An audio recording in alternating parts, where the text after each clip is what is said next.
태평양 전쟁 막바지, 패색이 짙은 일본은 결사항전을 다지고 미국은 이전과는 다른 방법으로 일본을 한 번에 쓸어버리고 싶은 욕망이 올라오는데, 일본은 진주만을 공습하며 잠자는 사자의 쿼터를 건드립니다. 화가 난 미국은 결국 2차 세계대전에 발을 들여놓으며 태평양 전쟁이 시작되지요. 미국이 들어온 이상 전쟁은 곧 끝나게 되어 있었습니다.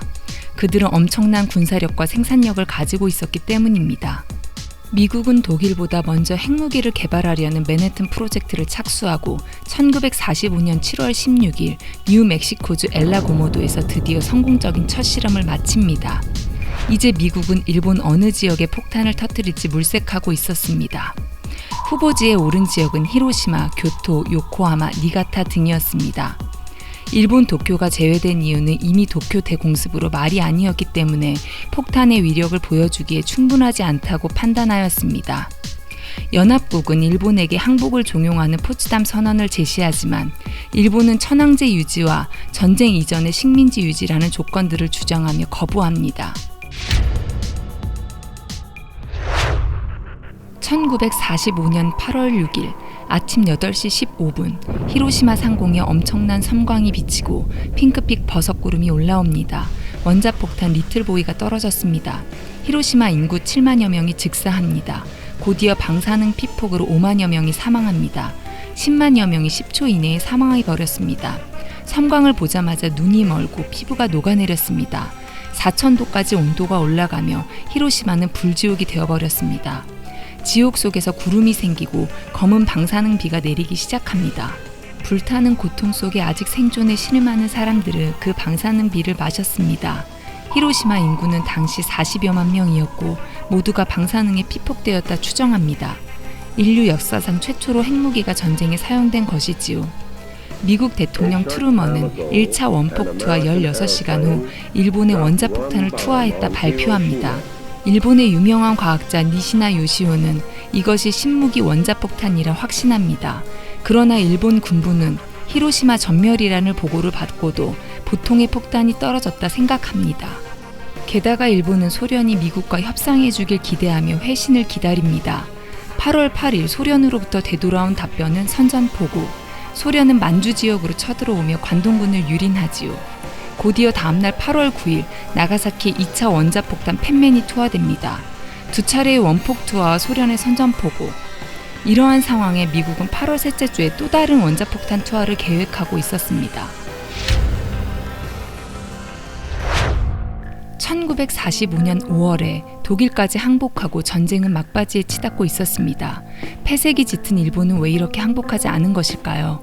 19세기 말 20세기 초 세계 정세는 서구 열강들이 아시아를 들쑤시며 정복전쟁을 하고 있었고 일본은 청일전쟁과 러일전쟁까지 승리하며 국제무대에 화려하게 나타났습니다. 아시아의 유일한 제국주의 국가로 자리 잡고 있었지요. 사실 태평양 전쟁 전까지 언제나 외국에 나와 싸웠던 일본은 패한 적이 없었습니다. 이를 두고 일본 내에서는 신주불멸이라 하여 신들의 나라는 망하지 않는다는 믿음 또한 강력하였습니다. 그렇기에 전쟁 막바지에는 1억 총옥쇠를 부르짖으며 천황을 위해 일본 국민 모두 옥이 깨지듯이 아름답게 전사해야 한다는 신념이 너무 강했습니다. 각지에서 남녀노소 죽창이나 깡통을 들고 한 명의 미군이라도 없애려고 하였습니다. 일본 전 국민의 결사항전을 주장한 것이지요.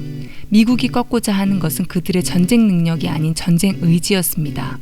1945년 일본의 굵직한 상황을 정리해보면 도쿄 대공습으로 14만 명 이상 사망, 오사카 고베 공습으로 12,000여 명 사망, 1차 원폭 투하로 12만 명 이상 사망, 2차 원폭 투하로 4만 명 이상 사망, 그 외 이오지마 전투와 오키나와 전투 등 언급하지 않은 피해와 셀 수 없는 부상자 수 또한 막대하였습니다. 이 모든 상황이 단 몇 개월 내에 일어났습니다. 1차 원자폭탄을 맞은 일본은 결정해야 했습니다. 그러나 일본 군부는 계속 결사항전하자는 측과 항복하자는 의견으로 반반 나뉩니다. 일본의 전쟁 의지는 일반 상식 수준이 아니었습니다.